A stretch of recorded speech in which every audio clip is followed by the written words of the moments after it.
আসসালামু আলাইকুম সুপ্রিয় দর্শক, আশা করি আপনারা ভালো আছেন। তো দর্শক, পত্রিকায় একটি খবর এসছে যে ভারতের ক্ষেত্রে বিএনপির যে বিরোধিতার যে কঠোর একটি অবস্থান ছিল, এই অবস্থান থেকে বিএনপি সরে আসছে এবং আগামী দিনে সরকারকে কিভাবে আন্দোলনের মাধ্যমে একটি সুষ্ঠু অবাধ নির্বাচন দিতে বাধ্য করা যায়, এই বিষয় নিয়ে বিএনপি তার যে শরিক দলগুলো আছে তাদের সঙ্গে আলাপ আলোচনা করছে।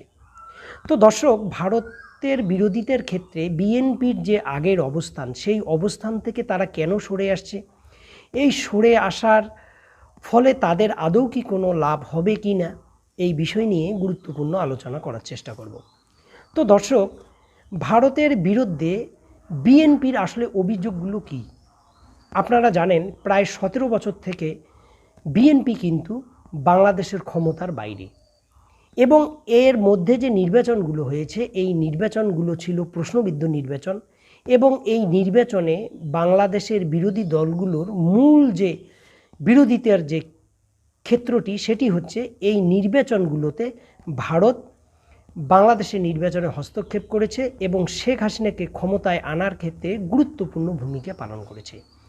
এবং বিগত যে নির্বাচনটি হয়ে গেল, জানুয়ারিতে যে নির্বাচনটি হয়ে গেল, এই নির্বাচনেও বাংলাদেশের শেখ হাসিনা সরকারকে পূর্ণভাবে গোপনে ভারত সহযোগিতা করেছে।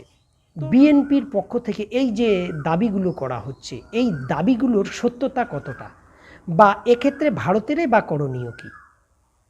হ্যাঁ, একথা ঠিক যে কিছু কিছু বিষয় দৃশ্যমানই ছিল, যে এই দেখে মনে হতে পারে যে বাংলাদেশের নির্বাচনে শেখ হাসিনা যেটা চাচ্ছে সেটার সঙ্গে কোনো না কোনোভাবে ভারত সহমত পোষণ করছে। যদিও গত নির্বাচনে ভারত কিন্তু প্রকাশ্যে কোনো অবস্থান কিন্তু নেয়নি, বরং বাংলাদেশের নির্বাচন নিয়ে ভারতের যে বক্তব্য ছিল সেটা হচ্ছে বাংলাদেশে কিভাবে নির্বাচন হবে সেটা বাংলাদেশের জনগণই ঠিক করবে, এইভাবেই কিন্তু বিবৃতিগুলো দেওয়া হয়েছিল।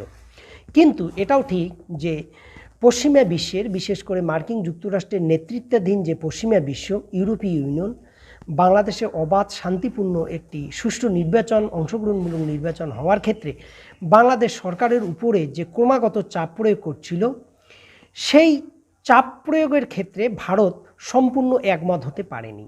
আপনারা জানেন মার্কিন যুক্তরাষ্ট্র এবং ভারতের মধ্যে 2+2 একটি বৈঠক ভারতে হয়েছিল। এই 2+2 বৈঠক হওয়ার পরেই মার্কিন যুক্তরাষ্ট্র বাংলাদেশের নির্বাচন নিয়ে মোটামুটি প্রকাশ্যে যে কড়া যে মনোভাবগুলো বিগত দিনে দেখিয়েছিল, সেই কড়া বিবৃতিগুলো তারা কিন্তু পরে আর দেয়নি। এবং বাংলাদেশে নিযুক্ত মার্কিন যুক্তরাষ্ট্রের যিনি রাষ্ট্রদূত ছিলেন পিটার ডিহাস, তিনিও কিন্তু অনেকটা নীরবে চলে যান। তো যাই হোক, এই নির্বাচনকে কেন্দ্র করে পশ্চিমা বিশ্বের অনেকগুলো চাপ ছিল। তার মধ্যে উল্লেখযোগ্য যে চাপটি ছিল সেটি হচ্ছে মার্কিন ভিসা নীতি বাংলাদেশের ক্ষেত্রে। মার্কিন যুক্তরাষ্ট্রের তরফ থেকে বলা হয়েছিল যে বাংলাদেশে অবাধ শান্তিপূর্ণ অংশগ্রহণমূলক নির্বাচনের ক্ষেত্রে যারা বাধা প্রদান করবে, যেই সব ব্যক্তি বা প্রতিষ্ঠান, এমনকি বিচার বিভাগ, তাদের উপর মার্কিন ভিসা নীতি কার্যকর হতে পারে, এই ধরনের একটি কিন্তু নির্দেশনা মার্কিন যুক্তরাষ্ট্রের তরফ থেকে দেওয়া হয়েছিল।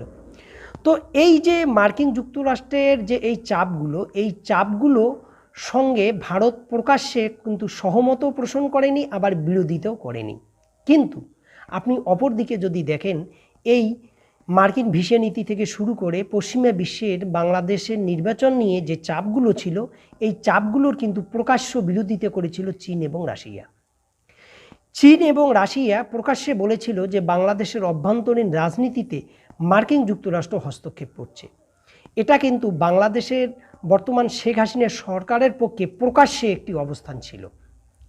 এবার ভারতের পক্ষে প্রকাশ্যে এ ধরনের কোনো অবস্থান ছিল না।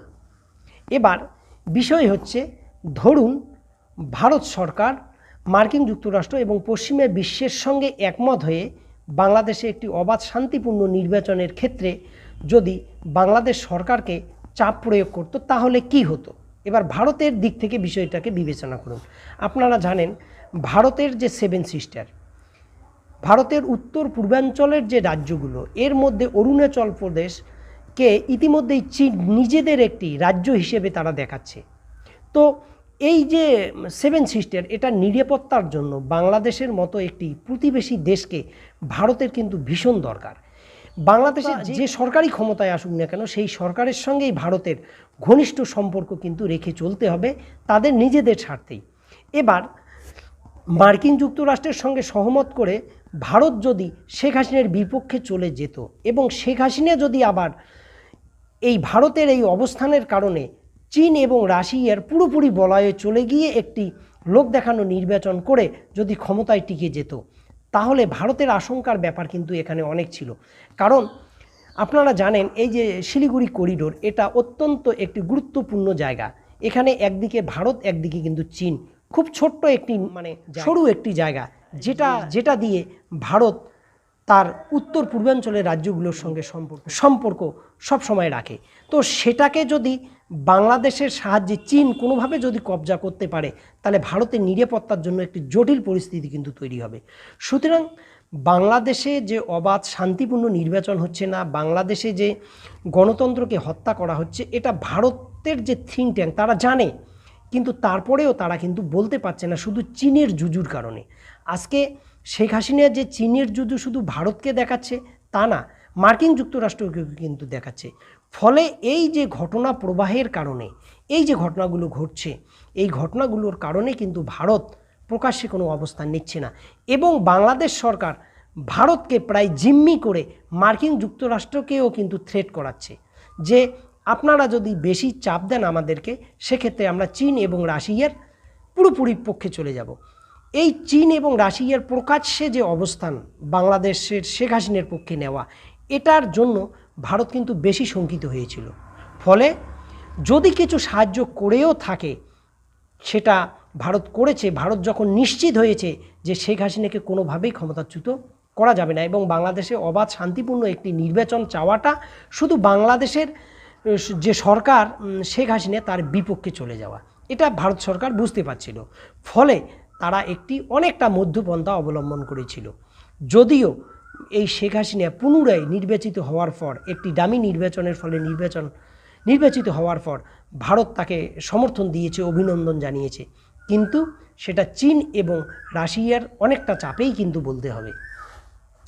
এবার এই যে বিএনপি যে তাদের যে কঠোর অবস্থান থেকে সরে আসছে, নিশ্চয়ই বিএনপির যারা নীতি নির্ধারণ কমিটি, তাদের মধ্যেও নিশ্চয়ই এই বিষয়গুলো নিয়ে গুরুত্বপূর্ণ আলোচনা হয়েছে যে ভারত আসলে কোন জায়গাটায় বন্দী। হতে পারে যে ভারতের যারা থিঙ্ক ট্যাঙ্ক তারা কোনো না কোনোভাবে বিএনপির সঙ্গে যোগাযোগ রাখে, তারা এই বাস্তবতাটা তাদেরকে বোঝায়। তবে এটা ঠিক, বাংলাদেশে শেখ হাসিনাকে ক্ষমতায় রাখার জন্য শুধু ভারতকে দায়ী করলে কিন্তু চলবে না। কারণ শেখ হাসিনা সরকার দীর্ঘদিন ক্ষমতায় থাকার ফলে রাষ্ট্রীয় যে প্রতিষ্ঠানগুলো আছে, বিশেষ করে সেনাবাহিনী, পুলিশ, র্যাব, এদেরকে পুরোপুরি দলীয়করণ করেছে। এই দলীয়করণ করার ফলে ভারত, মার্কিন যুক্তরাষ্ট্র যারাই বাংলাদেশে একটি গণতান্ত্রিক সরকার দেখতে চাচ্ছে, তাদের কাছেও কিন্তু এই শক্তিগুলো একটি বাধা হয়ে দাঁড়াচ্ছে। তো এই যে বিষয়গুলোকে যদি আপনি বিবেচনা করেন, তাহলে কিন্তু আপনারা দেখবেন যে ভারতের যে অবস্থান, এই অবস্থানের মধ্যে কিন্তু কোনো ভুল ছিল না।